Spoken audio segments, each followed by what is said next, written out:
आता आमच्या पिढ्यानपिढ्या ही गोष्ट सांगितली जाते की सिंहगड किल्ल्यावरती ज्यावेळेस सुभेदार गेले होते आक्रमण करण्यासाठी, तर ते त्या आजूबाजूच्या गावामध्ये फेरफटका मारत होते की ही गावं आपल्याला सहाय्य का होत नाहीत.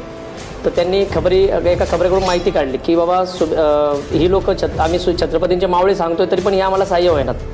तर तिथल्या गावकऱ्यांनी सांगितलं की तुम्ही अशाच्या गावात जावा आणि तिथं मंदिरामध्ये उदयभान राजपूतांनी पहार वाकून ठेवलेली ती जाऊन बघा तुम्ही, म्हणजे त्याच्या शक्तीचा तुम्हाला अंदाज येईल. यावेळीच काय झालं की सुभेदार म्हणले काय असं वेगळं आहे, आपण एकदा जाऊन बघूया की लोक का घाबरतात, 10 गावचे लोक आम्हाला सहाय्य का होत नाही. मग त्यावेळेस सुभेदार त्या ठिकाणी गेले, मंदिरातून ती पहार आणायला लावली. मग सध्या काय होतं की पहार वाकवणं सोपं असतं पण ती पहार सरळ करून दाखवणं खूप अवघड असतं. आणि हे ज्यावेळेस सुभेदारांनी सगळ्या त्या 10 गावांच्या लोकांना बोलून घेतलं, त्यांच्या समोर ज्यावेळेस ही पहार वाकवलेली सरळ केली, त्यावेळेस त्यांची खरं ताकदीचा अंदाज त्या गावातल्या लोकांना आला.